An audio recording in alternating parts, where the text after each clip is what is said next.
In the town square, the queue had formed at 5 in the morning, while cocks were crowing far out in the rhymed country, and there were no fires. All about, among the ruined buildings, bits of mist had clung at first, but now, with the new light of 7 o'clock, it was beginning to disperse.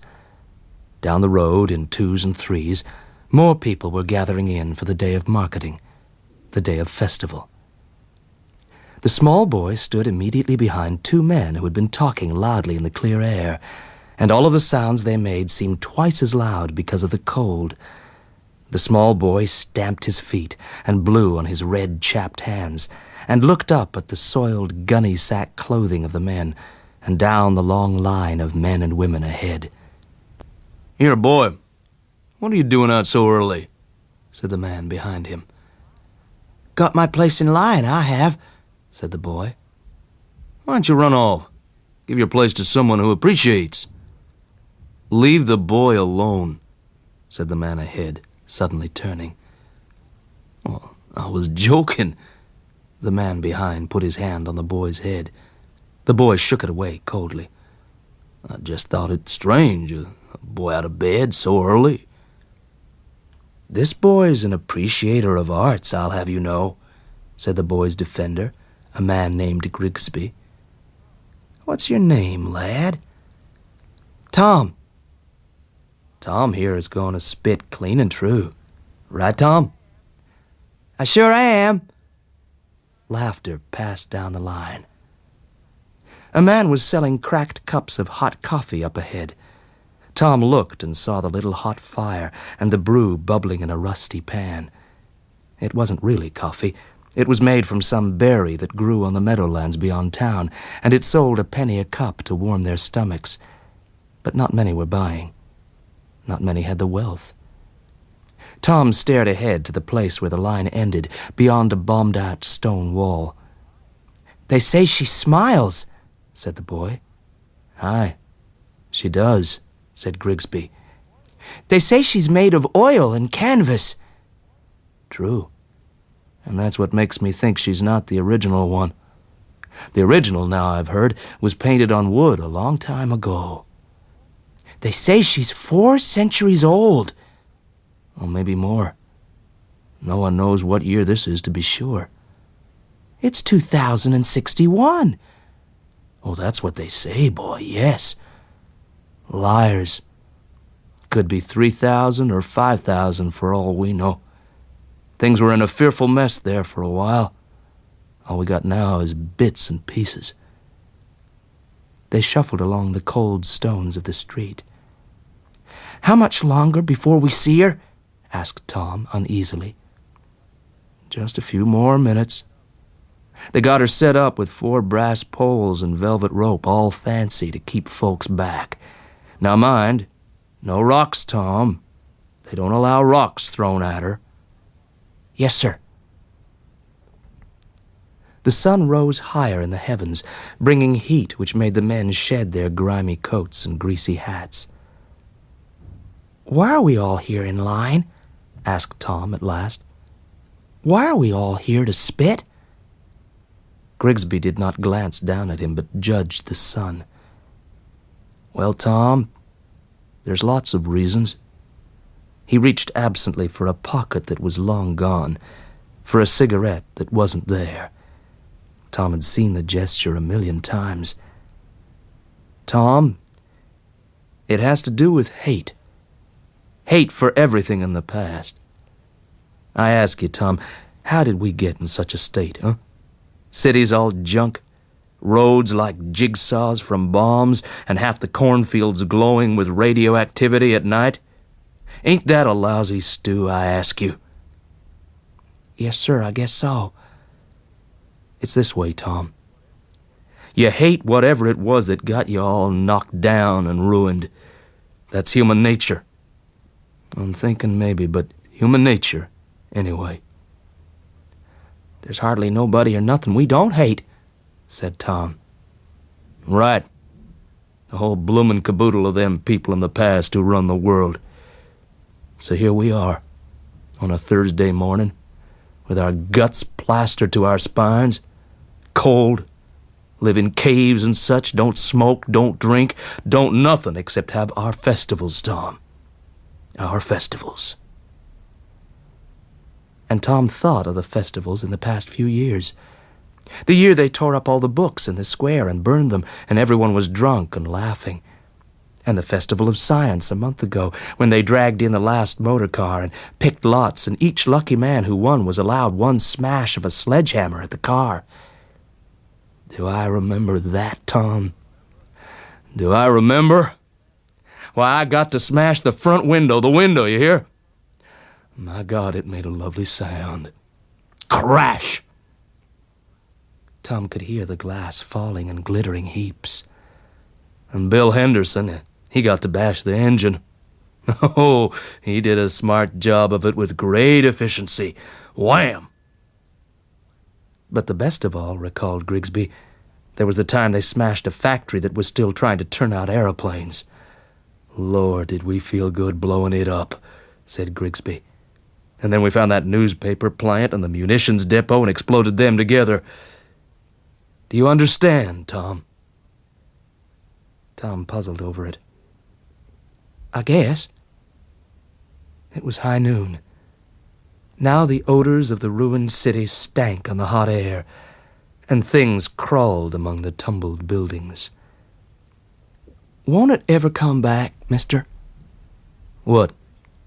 Civilization? Nobody wants it. Not me.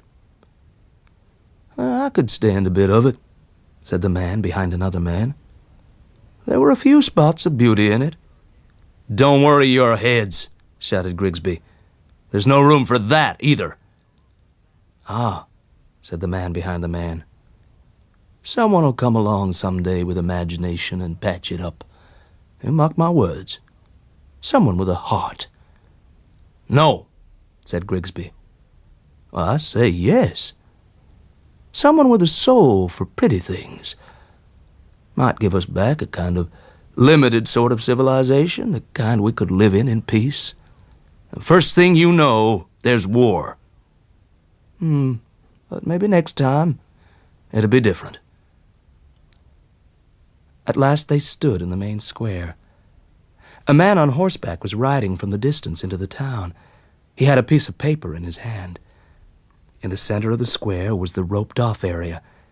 Tom, Grigsby, and the others were collecting their spittle and moving forward, prepared and ready, eyes wide. Tom felt his heart beating very strongly and excitedly, and the earth was hot under his bare feet. Here we go, Tom. Let fly.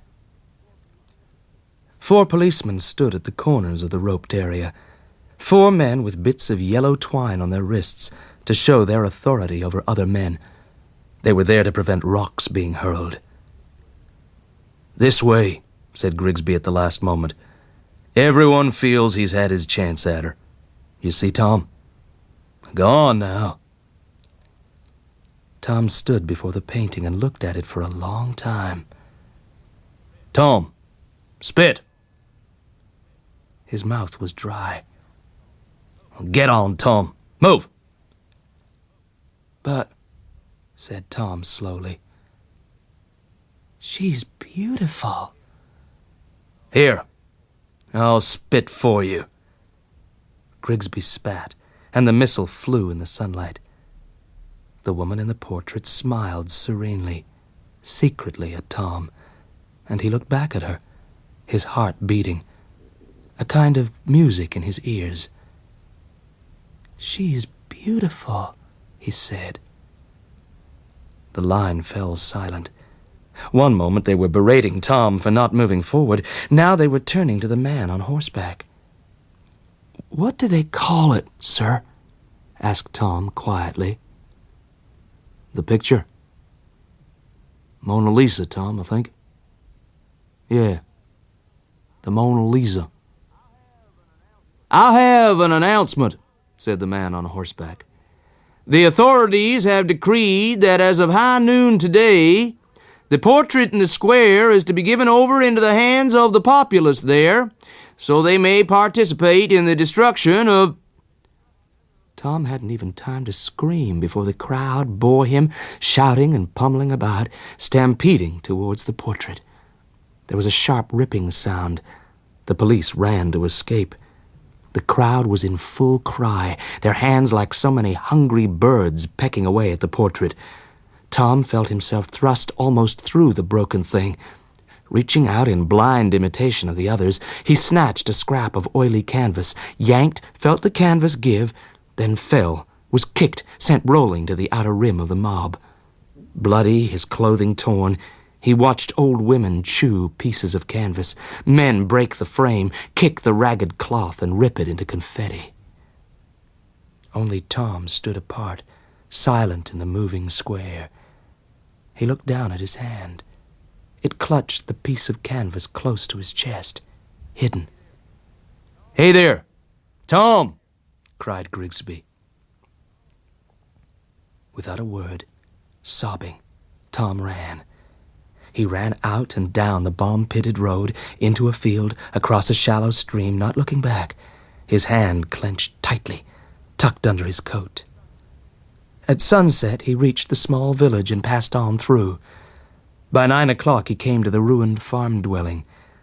Around back, in the half-silo, in the part that still remained upright, tented over, he heard the sounds of sleeping, the family, his mother, father, and brother. He slipped quickly, silently through the small door and lay down, panting. "Tom?" called his mother in the dark. "Yes?" "Where have you been?" snapped his father. "I'll beat you in the morning." Someone kicked him. His brother, who had been left behind to work their little patch of ground. "Go to sleep," cried his mother faintly. Another kick. Tom lay getting his breath. All was quiet. His hand was pushed to his chest, tight, tight. He lay for half an hour this way, eyes closed. Then he felt something, and it was a cold white light. The moon rose very high, and the little square of light moved in the silo and crept slowly over Tom's body. Then, and only then, did his hand relax. Slowly, carefully, listening to those who slept about him, Tom drew his hand forth. He hesitated, sucked in his breath, and then, waiting, opened his hand and uncrumpled the tiny fragment of painted canvas. All the world was asleep in the moonlight, and there on his hand was the smile. He looked at it in the white illumination from the midnight sky, and he thought over and over to himself, quietly, the smile, the lovely smile. An hour later he could still see it, even after he had folded it carefully and hidden it. He shut his eyes, and the smile was there in the darkness. And it was still there, warm and gentle, when he went to sleep, and the world was silent, and the moon sailed up and then down the cold sky towards morning. Peter Whitman was reading The Smile by Ray Bradbury. The producer was Susan Roberts.